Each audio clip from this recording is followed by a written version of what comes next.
Hey everyone, welcome back to the channel. Today, we're diving deep into a topic that has been at the forefront of political and economic debates, the asterisk impact of mass deportation of illegal immigrants on the U.S. economy. Immigration policies have long been a hot-button issue, with mass deportation serving as one of the more contentious methods of dealing with the undocumented population.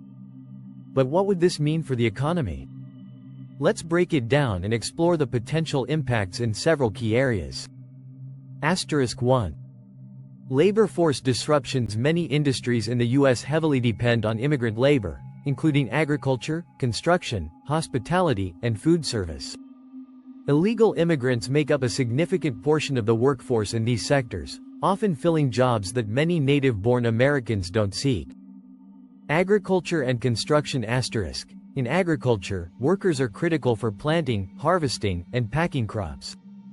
Without them, farms may face a labor shortage, which could mean crops left unharvested, reduced production, and rising prices for food items. Construction, similarly, relies on a large number of immigrants for building, remodeling, and maintenance. In their absence, projects could stall or slow down. Service sector. The service sector, such as restaurants, hotels, and cleaning services, also employs large numbers of illegal immigrants. If mass deportations occur, the immediate impact could be restaurant closures or reduced service hours, as business owners may struggle to find workers willing to take those roles at existing wages. As a result, U.S. companies may be forced to either automate certain processes, outsource more labor abroad, or increase wages to attract workers for these essential, but less desired jobs. While wages might go up in the short term, the end result could be higher product and service costs for consumers. 2. Consumer demand. Immigrants, including the undocumented population, contribute substantially to consumer demand in the economy. Despite working in low-wage jobs, many immigrants contribute to the consumption of everyday goods and services, helping stimulate local economies. With a mass deportation, areas with high immigrant populations, especially in big cities, could see reduced spending. This affects everything from retail stores to entertainment, transportation, and food consumption. As a result, businesses in these areas might experience a decline in revenue, leading to potential cutbacks, job losses, or store closures. 3. The impact on social services and public programs. Now, let's look at public programs and social services. While illegal immigrants don't always contribute taxes at the same level as U.S. citizens, many still pay sales taxes and contribute indirectly to federal and state resources. For example, some work in the formal economy but may not receive the benefits of Social Security, making it hard to generalize their impact on government services.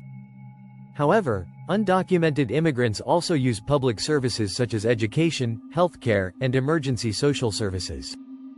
A mass deportation would likely reduce the demand for these services in the short term but could also have a ripple effect, leading to reduced enrollment in public schools, and even private sector employment where these services are provided. On the flip side, deportation may also shift the burden to an already strained immigration enforcement system, as resources would have to be channeled into processing mass removals, which could lead to additional costs for taxpayers. 4. Remittances and international impact. 1 notable area that people often overlook is the remittances sent by illegal immigrants back to their home countries. Even though they often earn low wages in the U.S., many undocumented workers send a portion of their earnings back to their families. Global economic impact. The funds sent home to countries in Central and South America, Asia, and Africa form an important economic lifeline for many families and contribute significantly to the economies of these regions. If these workers were deported, remittances would drop, impacting economies in other parts of the world that rely heavily on this income. Countries may see a dip in GDP, higher levels of poverty, and instability as a result. 5. Housing market and rent impact. Immigrants also play a significant role in the housing market, particularly in renting properties. In many major urban centers, a large portion of the rental market is driven by immigrant families. Should mass deportation occur, rental market changes. Renters, especially those who don't own property, could see vacant apartments and homes in neighborhoods that rely on immigrant communities.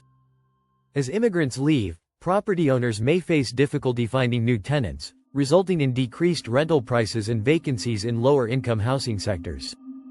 This can also harm landlords and real estate investors who depend on that steady stream of tenants. Potential neighborhood decline *. Communities with a heavy immigrant population may experience a decrease in neighborhood activity or vibrancy as deportation takes place. This could lead to overall urban decay in certain areas where businesses shut down or jobs become harder to come by. *6. Impact on entrepreneurship and innovation. Let's not forget about the entrepreneurial spirit. Immigrants, regardless of legal status, play a key role in starting businesses in the U.S. Whether it's food trucks, family-owned restaurants, small manufacturing operations, or tech startups, immigrants contribute disproportionately to the nation's entrepreneurial activity. If mass deportation were to occur, many of these businesses could be severely disrupted or shut down, particularly those that depend heavily on immigrant labor. This could potentially lead to a * loss of innovation and create a void in sectors that are essential for economic expansion. Furthermore, if deportations lead to a more hostile climate for immigrant entrepreneurs, we could see less business creation and fewer job opportunities in general. *7. Inflation and labor cost increases. Finally, let's talk about *inflation. If the labor shortages caused by mass deportation are not met with policy changes, U.S. businesses would have to find ways to cover costs. To attract workers, businesses may raise wages, but this could result in higher prices for goods and services to cover those increased labor costs. This inflationary effect could become significant, putting pressure on both employers and consumers. In high-demand fields where the workforce is already thin, like agriculture or healthcare, the prices of food or medical services could rise disproportionately, harming lower-income communities and increasing the overall cost of living in the country. Conclusion: so, as we've seen, the mass deportation of illegal immigrants could have wide-ranging economic consequences for the U.S. economy. The labor force disruption, decline in consumer demand, effects on public services, decrease in remittances, shifts in the housing market, impact on entrepreneurship and innovation, and potential inflation all paint a complicated picture. While some may argue that mass deportation could offer short-term gains for certain sectors, the longer-term effects may be economically disruptive across the board. What do you think? Would mass deportation provide a net benefit or more harm to the U.S. economy?